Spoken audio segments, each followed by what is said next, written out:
എല്ലാവർക്കും എൻ്റെ നമസ്കാരം. ഞാനിന്ന് നമ്മുടെ ഹിന്ദു സംസ്കാരത്തിൽ അല്ലെങ്കിൽ നമ്മളിന്ന് പല ദിവസവും പറഞ്ഞുകൊണ്ടിരിക്കുന്ന ആചാരങ്ങൾ, അനാചാരങ്ങൾ, ദുരാചാരങ്ങൾ, ഇതെന്താണെന്ന് പലർക്കും അറിയാം. പക്ഷെ ഭൂരിഭാഗം പേർക്കും അതിനെക്കുറിച്ച് വ്യക്തതയില്ല എന്ന് തോന്നുന്നു. എന്തായാലും അതെന്താണെന്ന് അത്യാവശ്യം വലിയൊരു സബ്ജക്റ്റായിട്ടുള്ള ഈ വിഷയത്തെക്കുറിച്ച് അല്പമൊന്ന് കുറച്ചിപ്പോൾ പറയാം. നമ്മൾ ആചാരങ്ങൾ, അനുഷ്ഠാനങ്ങളെന്ന് പറഞ്ഞ് പല പ്രശ്നങ്ങളും പല രീതിയിലും ഉണ്ടാക്കുന്ന കാലഘട്ടം. അപ്പം നമ്മളൊരു കാര്യം മനസ്സിലാക്കേണ്ടത്, നമ്മുടെ ഗ്രന്ഥങ്ങളിൽ പറഞ്ഞിട്ടുള്ള സദാചാരങ്ങൾ, അതുപോലെ അനാചാരങ്ങൾ, അതുപോലെ ദുരാചാരങ്ങൾ. എന്താണ് അനാചാരം? അനാചാരം എന്ന് പറഞ്ഞു കഴിഞ്ഞാൽ അത് ദുരാചാരമല്ല. അനാചാരം എന്ന് പറഞ്ഞു കഴിഞ്ഞാൽ കാലത്തിനനുസരിച്ച് നമ്മൾ പല കാര്യങ്ങളിലും മാറ്റേണ്ട ആചാരങ്ങളാണത്. ഇപ്പോൾ ഉദാഹരണം പറഞ്ഞു കഴിഞ്ഞാൽ, നമ്മൾ അമ്പലത്തിൽ പോകുമ്പോൾ ചുരിദാറിട്ട് പോകരുത്, അത് അനാചാരമാണ്. അപ്പം ചുരിദാറിട്ട് പോയാൽ ഇപ്പം എന്താ കുഴപ്പം? ഒരു കുഴപ്പമില്ല. അപ്പം അതുകൊണ്ട് അതൊരു അനാചാരമാണ്. അത് പണ്ട് കാലത്ത് അതിൽ നിന്ന് വെച്ച് നോക്കുമ്പോൾ നമ്മൾ അത് ആ ആചാരം ആ കാലഘട്ടത്തിന് അനുയോജ്യമായിരിക്കാം. പക്ഷെ ഇപ്പോൾ അത് മാറ്റത്തിന് സംഭവിച്ചു. അതുകൊണ്ട് അത് അനാചാരമാണ് ഇപ്പോൾ. അത് നമ്മൾ മാറ്റേണ്ടതാണ്. അത് പ്രത്യേകിച്ച് സമൂഹത്തിന് ദൂഷ്യഫലങ്ങളൊന്നും ഉണ്ടാക്കുന്നില്ല, ദോഷങ്ങൾ ഉണ്ടാക്കുന്നില്ല. പക്ഷെ അത് അനാചാരമാണ്. അപ്പം അത് നമുക്ക് കാലഘട്ടത്തിനനുസരിച്ച് നമുക്ക് പലതും മാറ്റേണ്ടതായിട്ടുണ്ട്. എന്നാൽ ദുരാചാരങ്ങളുണ്ട്. ദുരാചാരങ്ങൾ എന്ന് പറഞ്ഞാൽ എന്താ? സമൂഹത്തിൽ മൊത്തം ദോഷം ഉണ്ടാക്കുക. അത് അവനവന് ദോഷം ഉണ്ടാക്കുന്ന മാത്രമല്ല, കുടുംബത്തിന് ദോഷം ഉണ്ടാക്കും, സമൂഹത്തിന് ദോഷം ഉണ്ടാക്കും, രാഷ്ട്രത്തിന് ദോഷം ഉണ്ടാക്കുന്ന തരത്തിലുള്ള ആചാരങ്ങളാണ് ദുരാചാരങ്ങൾ എന്ന് പറയുക. ഇപ്പം നമുക്കറിയാം, ദൈവത്തിന് നമ്മൾ ബലി കൊടുക്കാറുണ്ട്. ബലി എന്ന് പറയുമ്പോൾ ചിലവരെ കോഴി അറക്കുക, മറ്റുള്ള കാര്യങ്ങളൊക്കെ ചെയ്യുന്ന ആചാരങ്ങളൊക്കെ നമ്മൾ പല ദിക്കിലും കണ്ടിട്ടുണ്ടാവും. അപ്പോൾ ഒരു കോഴിയെ പിടിച്ചിങ്ങനെ അറക്കുന്നത് കണ്ട് അത് ദൈവം ഇങ്ങനെ ആസ്വദിക്കുക, അങ്ങനെ ഒരു സംഗതി ഒരു ദിക്കിലും പറഞ്ഞിട്ടില്ല. അപ്പം അത് ആ ഒരു രക്തത്തെ കണ്ടുകൊണ്ട് അതൊരു ദൈവികതയാണെന്ന് പറയുന്നത്, അത് ആ സമൂഹത്തിനും അതുപോലെ തന്നെ ആ വ്യക്തികൾക്കും ആ വളർന്നു വരുന്ന ജനറേഷനും അത് നല്ലൊരു റിസൾട്ടല്ല തരിക. അതുകൊണ്ട് അത് നമ്മുടെ രാഷ്ട്രത്തിന് തന്നെ ദോഷകരമാണ്. അത് ദുരാചാരമാണ്. അങ്ങനെ ഒരു വേദത്തിൽ പോലും വളരെ ക്ലിയറായിട്ട് പറയാം, അത് പറഞ്ഞിട്ടില്ല. അതുപോലെ നമുക്കറിയാം, ചില അമ്പലങ്ങളിൽ മദ്യം നമ്മൾ നിവേദിക്കുക, അങ്ങനെ അവിടെയൊക്കെ വളരെ ഭംഗിയായിട്ട് അതിനെ ആചരിക്കുക, അതൊന്നും ഒരു വേദത്തിലും ഒരു ഗ്രന്ഥത്തിലും പറഞ്ഞിട്ടില്ല. അതൊക്കെ ശരിക്കും പറഞ്ഞാൽ ആ ആചാരങ്ങൾ നമ്മൾ ദൂഷ്യഫലം ഉണ്ടാക്കുന്നതാണ്. അത് ദുരാചാരമായിട്ട് നമുക്ക് മനസ്സിലാക്കാൻ സാധിക്കും. അപ്പോൾ ആ ആചാരങ്ങൾ ദുരാചാരങ്ങൾ എന്ന് പറയാൻ കാരണം, അതൊന്നുമില്ലെങ്കിൽ ആ വ്യക്തിയെ, അല്ലെങ്കിൽ ആ സമൂഹത്തിനെ, ആ ഫാമിലിയെ, കുടുംബത്തെ, പൊതുവെ രാഷ്ട്രത്തെ വരെ അത് നശിപ്പിക്കുന്ന തരത്തിലുള്ള ദൂഷ്യഫലങ്ങൾ ഉളവാക്കുന്നതാണ് ദുരാചാരം. അപ്പം സദാചാരം എന്ന് പറഞ്ഞതോ, സദാചാരം എന്ന് പറയുമ്പോഴാണ് നമ്മളത് നമ്മുടെ സയൻറ്റിഫിക്കലി, ശാസ്ത്രീയമായിട്ട് പല കാര്യങ്ങളും അതിലുണ്ട്, അത് തെളിയിച്ചിട്ടുണ്ട്. അത് നമ്മുടെ ശരീരത്തിനും മനസ്സിനും കുടുംബത്തിനും സമൂഹത്തിനും രാഷ്ട്രത്തിനും നല്ല നന്മ തരുന്നതാണ് സദാചാരം എന്ന് പറയുന്നത്. അത് കേവലം അത് ഒരു ജാതിയോ മതമോ അല്ലെങ്കിൽ വർണ്ണമോ വർഗമോ അതിനനുസരിച്ചിട്ടുള്ളതല്ല, എല്ലാവർക്കും അത് ബാധകമാണ്. അതാണ് ആചാരങ്ങൾ എന്ന് പറയുന്നത്, സദാചാരം എന്ന് പറയുന്നത്. ഇപ്പോൾ അതിനെക്കുറിച്ച് പറയുമ്പോൾ നമുക്കൊരു കാര്യം പറയേണ്ടതുണ്ട്. അപ്പോൾ വളരെ പണ്ട് കാലത്തൊക്കെ അറിയാം, ബ്രാഹ്മണന്മാർ മാത്രമേ മന്ത്രം ചൊല്ലാൻ, വേദമന്ത്രം ചൊല്ലാൻ പാടുള്ളൂ, അല്ലെങ്കിൽ മന്ത്രങ്ങൾ ചൊല്ലാൻ പാടുള്ളൂ എന്ന് പറയാറുണ്ട്. പക്ഷേ ബ്രാഹ്മണൻ എന്ന് പറയുന്നതിൻ്റെ അർത്ഥം എന്താ എന്ന് പലതിക്കലും നമ്മളിപ്പോൾ കേട്ടിട്ടുണ്ട്, ഞാൻ പോലും പറഞ്ഞിട്ടുണ്ട്. ഇപ്പോൾ ബ്രഹ്മജ്ഞാനം ആർജിക്കുന്നവൻ ആരോ അവൻ ബ്രാഹ്മണനാണ്. കേവലം ഒരു പൂണൂല് കഴുത്തിലിട്ടത് കൊണ്ട് അവൻ ബ്രാഹ്മണനാകുന്നില്ല. അപ്പോൾ എല്ലാവർക്കും പൂണൂലുണ്ട്. വിശ്വകർമ്മന് പൂണൂലുണ്ട്, ബ്രാഹ്മിൺസിന് പൂണൂലുണ്ട്, ക്ഷത്രിയന് പൂണൂലുണ്ട്, വൈശ്യന് പൂണൂലുണ്ട്, ഇവർക്കൊക്കെ പൂണൂലുണ്ട്, പല ആൾക്കാർക്കും പൂണൂലുണ്ട്. പക്ഷെ അത് ബ്രാഹ്മണനാകുന്നില്ല. ബ്രഹ്മജ്ഞാനേന ബ്രാഹ്മണാണ്. അപ്പൊ കർമ്മം കൊണ്ടാണ് ബ്രാഹ്മണനാവുക, ജന്മം കൊണ്ടല്ല എന്നർത്ഥം. നമുക്കത് വ്യക്തമായിട്ട് അടിവരയിട്ട് പറയാൻ സാധിക്കും. ശ്രീകൃഷ്ണൻ ഒരു ബ്രാഹ്മണനായിരുന്നില്ല. അതുപോലെ ശ്രീരാമൻ ബ്രാഹ്മണനായിരുന്നില്ല, ക്ഷത്രിയനായിരുന്നു. അപ്പോൾ ശ്രീകൃഷ്ണൻ യാദവനായിരുന്നു. ഈ എല്ലാ ഗ്രന്ഥങ്ങളും വളരെ ഭംഗിയായിട്ട് രചിച്ച നമ്മുടെ വ്യാസൻ എന്ന് പറയുന്നത് നമുക്കറിയാം, ബ്രാഹ്മണനായിരുന്നില്ല. വിശ്വാമിത്രൻ ബ്രാഹ്മണനായിരുന്നില്ല. അപ്പോൾ പല കാര്യങ്ങളിലും നമ്മൾ നോക്കുമ്പോൾ ഇവരൊന്നും ബ്രാഹ്മണനായിരുന്നില്ല, പൂണൂലിട്ടവരായിരുന്നില്ല എന്നർത്ഥം. അപ്പൊ അവരൊക്കെ അതിലപ്പുറത്തുള്ളവരായിരുന്നു. എന്ന് പറഞ്ഞാൽ എല്ലാ കാര്യങ്ങളെയും അരിച്ച് പെറുക്കി എല്ലാ തരത്തിലുള്ള അറിവുകളെ മനസ്സിലാക്കിക്കൊണ്ട് സമൂഹത്തിൻ്റെ നന്മയ്ക്ക് വേണ്ടിയിട്ട്, അവനവൻ്റെ നന്മയ്ക്ക് വേണ്ടിയിട്ട്, മനസ്സിൻ്റെയും ശരീരത്തിൻ്റെയും നന്മയ്ക്ക് വേണ്ടിയിട്ട് അവർ നിരീക്ഷിച്ച് പഠിച്ച് ഉണ്ടാക്കിയതാണ്.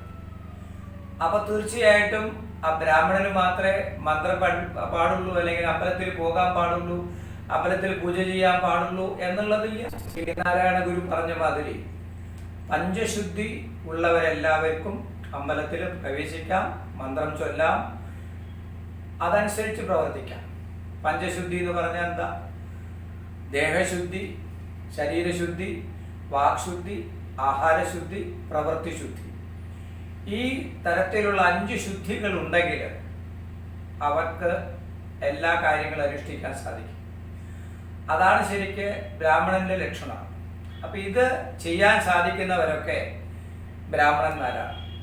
അപ്പൊ വേദമന്ത്രം എന്ന് പറയുന്നത് കേവലം പൂണൂലിട്ടവരുടെ അവകാശമൊന്നുമല്ല. അങ്ങനെ ധരിക്കുന്നുണ്ടെങ്കിൽ അത് ശുദ്ധ മണ്ടത്തരമാണ്. അപ്പോൾ ആ സദാചാരം എന്ന് പറയുന്നത് എന്താ?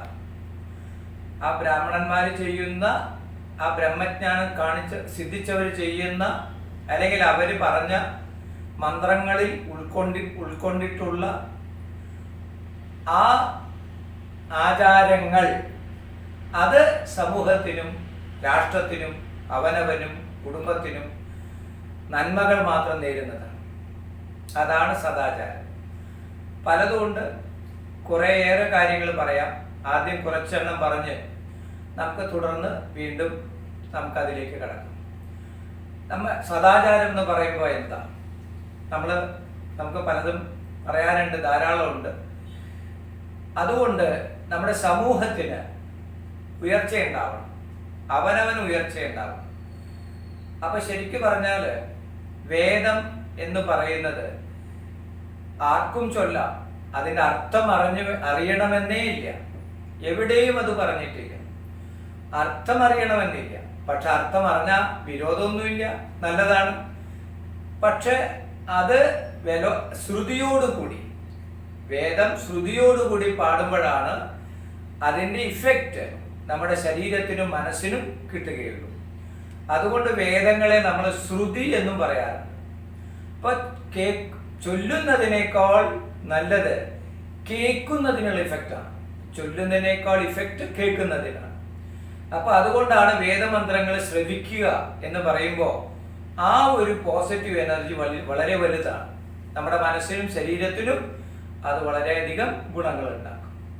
അപ്പൊ അതുകൊണ്ട് ഇപ്പോൾ നമുക്കറിയാം, ഓം നമോ നാരായണ എന്ന് നമ്മൾ ചൊല്ലുമ്പോൾ ശരിക്കും പറഞ്ഞാൽ നല്ല മന്ത്രമാണ്. പക്ഷെ അത് 1 മിനിറ്റിൽ ഏകദേശം 38 പ്രാവശ്യത്തിൽ കുറയരുത്, 60 പ്രാവശ്യത്തിൽ കൂടരുത്. ഓം നമോ നമഃശിവായ അത് 40 പ്രാവശ്യത്തിൽ കുറയരുത്, 68 പ്രാവശ്യത്തിൽ കൂടരുത്. ഗായത്രി മന്ത്രം 4 പ്രാവശ്യത്തിൽ കുറയരുത്, 8 പ്രാവശ്യത്തിൽ കൂടരുത്. അതെന്താ അങ്ങനെ? അതാണ് അതിൻ്റെ റേഞ്ച്, അതാണ് ശ്രുതി. ആ റേഞ്ചിൽ നമ്മൾ ചൊല്ലുമ്പോഴാണ് നമുക്കതിൻ്റെ ഇഫക്റ്റ് കിട്ടുക. എന്ത് ഇഫക്റ്റ്?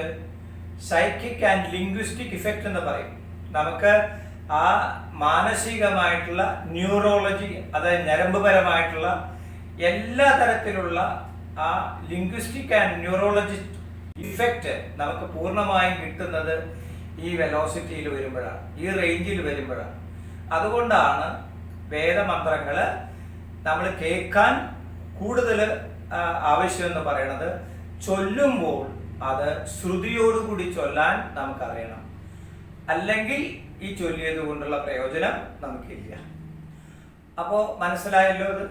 അപ്പോൾ നമ്മളിപ്പോൾ സാധാരണ അമ്പലത്തിൽ പോകുമ്പോൾ വഴിപാട് ചെയ്യാറുണ്ട് ശത്രുപുഷ്പാഞ്ജലി. ശത്രുപുഷ്പാഞ്ജലി ചെയ്യുന്നത് കൊണ്ട് കുഴപ്പമില്ല. പക്ഷെ ശത്രുക്കളെ നിഷ്കാസനം ചെയ്യാനായിട്ടല്ല അത് ചെയ്യേണ്ടത്.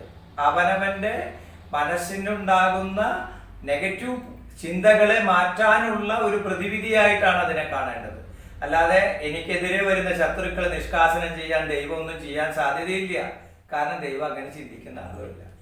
ദൈവം ഒരിക്കലും ഭയമല്ല. ദൈവം നമുക്ക് ആ ഒരു സ്ഥലത്ത് ചെല്ലുമ്പോൾ നമ്മുടേതായിട്ടുള്ള മനസ്സിനെയും ശരീരത്തിനെയും ഏറ്റവും സുപ്രീമായിട്ടുള്ള ഒരു പവറിലേക്ക് എത്തിച്ചെല്ലാനുള്ള ഒരവസ്ഥ തരുന്ന സ്ഥലങ്ങളാണ് അമ്പലങ്ങളും മറ്റുള്ള ഇതുപോലെയുള്ള സ്ഥലങ്ങളും. അതാണ് നമ്മൾ അതുകൊണ്ട് ഉദ്ദേശിക്കുന്നത്. അപ്പോൾ അവനവൻ്റെ മനസ്സും ശരീരവും അതിൻ്റെ ഉള്ളിലുള്ള ആ ചിന്താധാരകളെ മാറ്റിയെടുക്കുന്നതാണ് ദൈവികത എന്ന് പറയുന്നത്. അതാണ് ശരിക്കും ദൈവം എന്ന് പറയുന്നത്. അപ്പോൾ ദൈവം ഭയമല്ല, ദൈവം നമ്മോടൊപ്പമുണ്ട്. നമ്മൾ അതാണ് എല്ലാ ദിക്കിലും ദൈവം കാണും എന്ന് പറയാൻ കാരണം. നമ്മുടെ മനസ്സ് അത്തരത്തിലുള്ള പാകപ്പെടുത്തുന്ന സ്ഥലങ്ങളെയാണ് അമ്പലങ്ങൾ എന്ന് പറയാം, ക്ഷേത്രങ്ങൾ എന്ന് പറയാം. അപ്പോൾ ആ ഒരു അവസ്ഥയിൽ നമ്മൾ ക്ഷേത്രത്തെ കാണുകയാണെങ്കിൽ നമ്മൾ ഈ ആചാരങ്ങൾ അന്ന് പറഞ്ഞിട്ടുണ്ടെങ്കിൽ അവർ പറഞ്ഞിരിക്കുന്ന വഴികൾ ശരിയാണ്. പക്ഷെ നമ്മളത് ഇന്റർപ്രറ്റ് ചെയ്ത് പല ദിക്കിലേക്ക് മാറ്റി ചില ആവശ്യങ്ങൾക്ക് വേണ്ടിയിട്ട് പറഞ്ഞപ്പോൾ അത് ശുദ്ധ അബദ്ധങ്ങളായിരുന്നു മാത്രം. അതാണ് ഇപ്പോഴത്തെ ഏറ്റവും വലിയ വിഷയം. ഇനി ഞാൻ 2-3 സദാചാരങ്ങളെ കുറിച്ച് പറയാം. ഏറ്റവും നല്ല കാര്യം നമ്മൾ ചെയ്യേണ്ടത്, ഒന്ന്, നമ്മൾ കാലത്ത് എഴുന്നേൽക്കുമ്പോൾ നമ്മൾ ഹൊറിസോണ്ടലായിട്ട് കിടന്ന് ചെരിഞ്ഞ് കിടന്നൊക്കെയാണ്. പെട്ടെന്ന് എഴുന്നേൽക്കുമ്പോൾ നമുക്ക് അത് നമ്മുടെ ഹാർട്ടിന് അത് ചിലപ്പോൾ പ്രോബ്ലം ഉണ്ടാക്കും. അതൊരു ജർക്ക് പ്രഷർ, വളരെയധികം പെട്ടെന്നൊരു ജർക്കിംഗ് പ്രഷറിലേക്ക് വരും. അത് ചിലപ്പോൾ നമ്മുടെ ഹാർട്ടിന് അത് കൺട്രോൾ ചെയ്യാനായിട്ട് സാധിച്ചു എന്ന് വരില്ല. അപ്പോൾ WHO നടത്തിയ പഠനത്തിൽ പറയുന്നത് ഏകദേശം 23.5% ആൾക്കാർ ആ ഒരു പ്രഭാത സമയത്താണ് ഈ ഹാർട്ട് അറ്റാക്ക് ആയിട്ട് മരിക്കുന്നത് എന്നാണ് പഠനം. എന്ന് പറഞ്ഞാൽ അതിൻ്റെ നിരക്ക് കൂടുന്നതിന് കാരണം നമ്മൾ വളരെ റിലാക്സ് ചെയ്ത് കിടന്ന് പെട്ടെന്ന് എഴുന്നേൽക്കുമ്പോൾ ആ ഒരു ജർക്കിംഗ് പ്രഷർ നമുക്ക് അഫോർഡ് ചെയ്യാൻ സാധിക്കില്ല. അതുകൊണ്ട് നമ്മളൊന്ന് ഹൊറിസോണ്ടലായിട്ട് റിലാക്സ് ചെയ്ത് എഴുന്നേറ്റ് ഒരു 30 സെക്കൻഡ് നേരം, അത് ഓൾറെഡി പറഞ്ഞിട്ടുള്ളതാണ്, സയൻറ്റിഫിക്കലി പറഞ്ഞിട്ടുള്ളതാണ്, പ്രൂവ് ചെയ്തിട്ടുള്ളതാണ്, അവിടെ ഇരുന്ന് നമ്മളൊന്ന് റിലാക്സ് ചെയ്ത് നമ്മൾ പതുക്കെ നമ്മുടെ കൈകൾ നിവർത്തി കരാഗ്രേ വസതേ ലക്ഷ്മി കരമധ്യേ സരസ്വതി കരമുലെ സ്ഥിതേ ഗൗരി പ്രഭാത കരദർശനം എന്ന് നമ്മൾ ചൊല്ലാം. അപ്പോൾ ആ ചൊല്ലുന്ന സമയത്ത് ആ മന്ത്രം എന്തിനു ചൊല്ലി എന്ന് വെച്ചാൽ ആ മന്ത്രം നമ്മൾ കോൺസെൻട്രേഷൻ ചെയ്യുമ്പോൾ അത്ര നേരം നമ്മൾ റിലാക്സ് ചെയ്തിരിക്കുകയാണ്. അപ്പോൾ നമുക്ക് ആ ജർക്കിംഗ് പ്രഷർ അത് നമുക്ക് വളരെ നോർമലിലേക്ക് കൊണ്ടുവരാനും നമ്മളത് നീറ്റായിട്ട് നമ്മൾ ആ ബോഡിയെ റിലാക്സ് ചെയ്തുകൊണ്ട് പെർഫെക്റ്റ് ആക്കാനും സാധിക്കും. അതിനുശേഷം നമ്മൾ ആ കാല് തറയിൽ വെക്കുന്നതിന് മുമ്പ് കൈകൊണ്ട് നമ്മൾ ഭൂമിയെ തൊട്ട് വന്ദിക്കുന്നത് നല്ലതാണ്. അപ്പം നമ്മൾ ഒരു മന്ത്രം ചൊല്ലാറുണ്ട്. സമുദ്രവസനേ ദേവി പർവ്വതസ്ഥന മണ്ഡിരേ വിഷ്ണു പത്നി നമസ്തുഭ്യം പാദസ്പർശം പലക്ഷണേ എന്ന് പറയാറുണ്ട്. നമ്മൾ കാല് തൊട്ട് വന്ദിക്കുന്നതിന് ഭൂമിയിലേക്ക് ടച്ച് ചെയ്യുന്നതിന് പകരം കൈകൊണ്ട് ചെയ്യണം. അതെന്താ അങ്ങനെ? കാലുകൊണ്ട് ചെയ്യുമ്പോൾ നമ്മുടെ ബയോ ഇലക്ട്രിസിറ്റി ശരീരത്തിലുള്ള പെട്ടെന്ന് നമ്മൾ ഡിസ്ചാർജ് ചെയ്ത് പോകാനുള്ള സാധ്യതയുണ്ട്. അതുകൊണ്ട് കാലിന് ആത്ലറ്റിക്സ് ഇഫക്റ്റ് വരാനും അത് നമുക്ക് പിന്നീട് ബുദ്ധിമുട്ടുണ്ടാവാനും സാധ്യതയുണ്ട്. അത് ഒഴിവാക്കിക്കൊണ്ട് നമ്മുടെ ബയോ ഇലക്ട്രിസിറ്റി കൈകളിലൂടെ നമ്മൾ കുറച്ച് ഡിസ്ചാർജ് ചെയ്തിട്ട് നമ്മൾ എന്ത് ചെയ്യുന്നു? കാലിലൂടെ നമ്മൾ ഭൂമിയെ വന്നിച്ച് വരുമ്പോൾ നമ്മുടെ ശരീരത്തിനും മനസ്സിനും വളരെയധികം ഉന്മേഷം ലഭിക്കുന്ന ഒരവസ്ഥ നമുക്കുണ്ടാവും. ഇതാണ് അതിൻ്റെ അർത്ഥം. അതൊരു സദാചാരമാണ്. അത് ആർക്കും ചെയ്യാവുന്നതാണ്. ആ മന്ത്രം ചെല്ലുന്നത് നമുക്ക് ആ കോൺസെൻട്രേഷൻ കിട്ടുവാൻ വേണ്ടി മാത്രമാണ്. അപ്പോൾ അത് ആചരിക്കുന്നത് അവനവനും അവനവൻ്റെ മനസ്സിനും ശരീരത്തിനും ഫാമിലിക്കും അതുപോലെ തന്നെ സമൂഹത്തിനും അത് രാഷ്ട്രത്തിനും നല്ലതാണ്. അത് കഴിഞ്ഞ് നമ്മൾ വീണ്ടും വീടിൻ്റെ ഉള്ളിൽ നമ്മൾ സാധാരണഗതിയിൽ എഴുന്നേൽക്കേണ്ട സമയം 5:30-5:30-5:30ക്കാണ് നല്ലത്, ഏറ്റവും നല്ലത് 5:05. കാരണം സൂര്യൻ ഉദിക്കുന്നതിന് ഒരു അരമണിക്കൂർ മുമ്പ് ഏറ്റവും നല്ല പീക്ക് ടൈമാണ്. ശരിക്ക് ആ സമയത്താണ് നമ്മൾ എഴുന്നേൽക്കേണ്ടത്. ആ എഴുന്നേൽക്കുമ്പോൾ അത് കഴിഞ്ഞ് ഇത് ചെയ്തു കഴിഞ്ഞാൽ നമ്മൾ ഉടനടി വീട്ടിൻ്റെ ഉള്ളിൽ ഇങ്ങനെ പല്ല് തേക്കാതെയും കുളിക്കാതെയും നടക്കാതിരിക്കുക.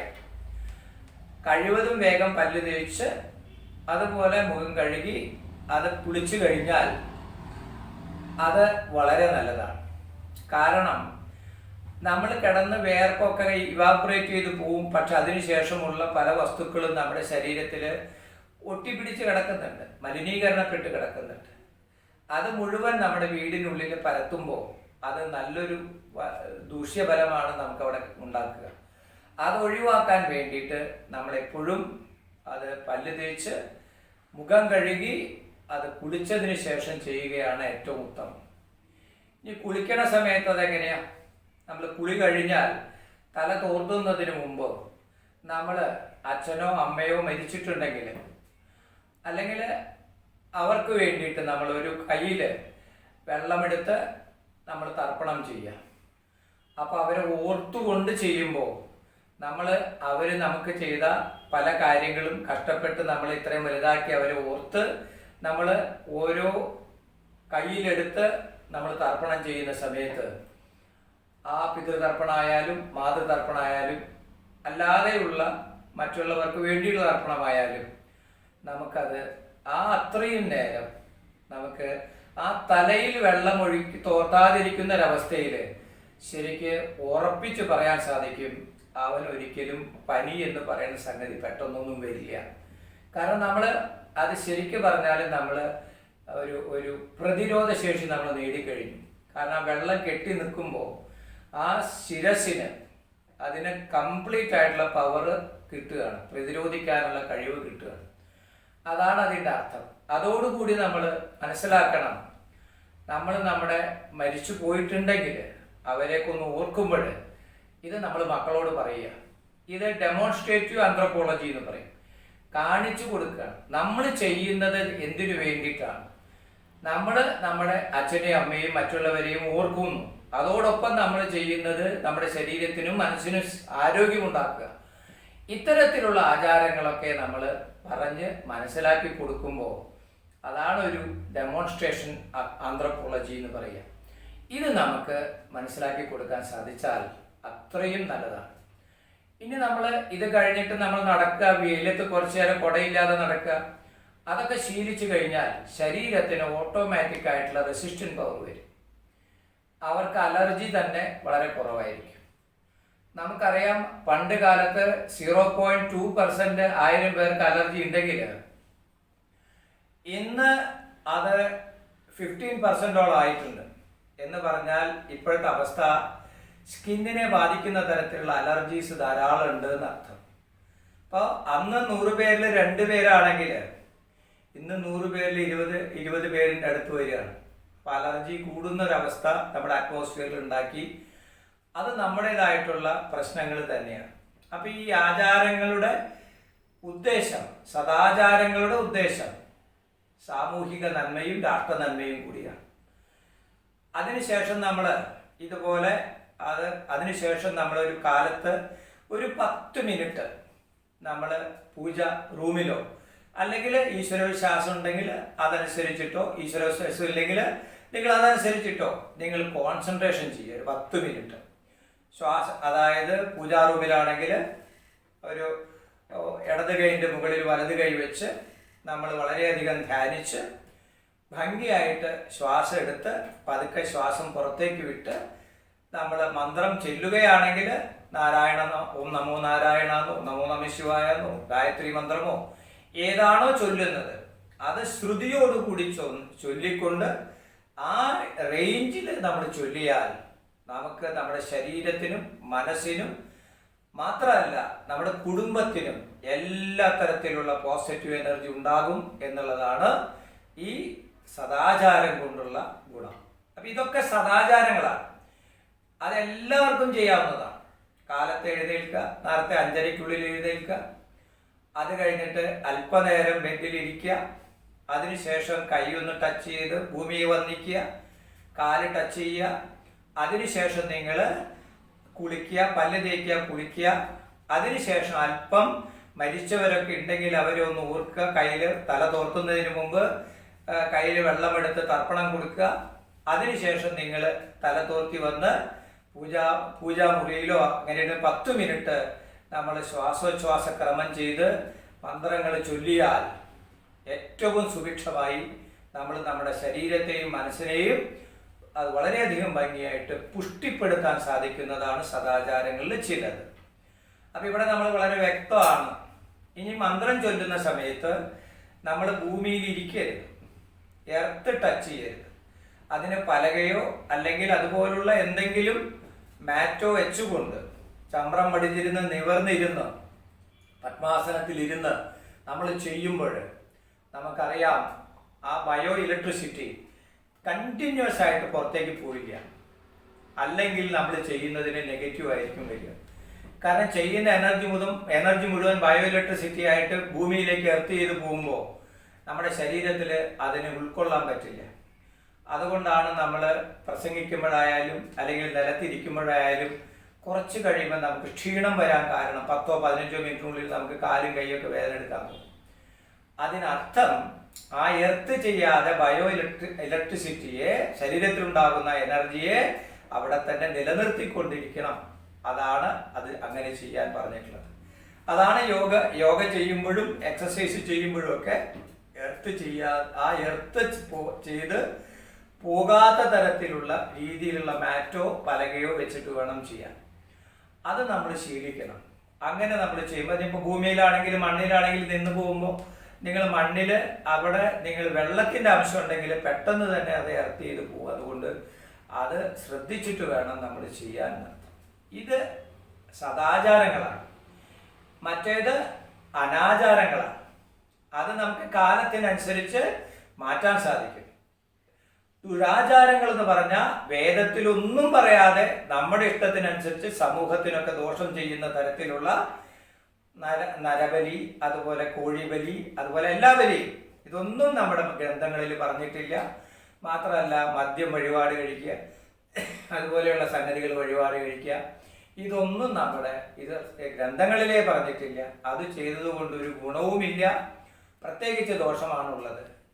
അതുകൊണ്ട് അങ്ങനെയുള്ള ആചാരങ്ങൾ ചെയ്തിട്ട് ഒരു കാര്യം വ്യക്തിക്കോ അല്ലെങ്കിൽ ശരീരത്തിനോ സമൂഹത്തിനോ രാഷ്ട്രത്തിനോ ഒരു തരത്തിലും ഗുണം ചെയ്യാത്തതാണ് ദുരാചാരങ്ങൾ.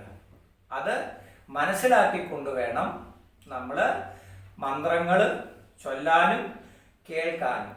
അപ്പം ശ്രുതിയാണ് നമ്മൾ ഏറ്റവും നല്ലത്. പ്രവൃത്തി ചെയ്യുന്നത്, മന്ത്രം ചൊല്ലുന്നതിനേക്കാൾ നല്ലത് കേൾക്കുന്നതാണെന്ന് പറയാൻ കാരണം അതിൻ്റെ റേഞ്ചിൽ ചൊല്ലുമ്പോഴാണ് ഫുൾ ഇഫക്റ്റ്. നമുക്ക് സൈക്കോ ന്യൂറോളജിക് ലിംഗ്വിസ്റ്റിക് ഇഫക്റ്റ് നമുക്ക് കിട്ടണമെങ്കിൽ നമുക്ക് അങ്ങനെ തന്നെ ചൊല്ലണം. അല്ലെങ്കിൽ ഇത് ചെയ്തത് കൊണ്ടൊരു പ്രയോജനവും നമുക്കുണ്ടാവില്ല. ഇതിൽ പറയാൻ കാരണം സദാചാരം എന്ന് പറയുന്നത് അത് എപ്പോഴും നിലനിൽക്കുന്നതാണ്. അത് നമ്മൾ ആചരിച്ചു പോരുന്നതാണ്. സമൂഹത്തിനും വ്യക്തിക്കും കുടുംബത്തിനും രാഷ്ട്രത്തിനും എപ്പോഴും നന്മ തരുന്നതാണ് സദാചാരം. ഇതിനെക്കുറിച്ച് നമുക്ക് വീണ്ടും പിന്നീട് സംസാരിക്കാം. നന്ദി, നമസ്കാരം.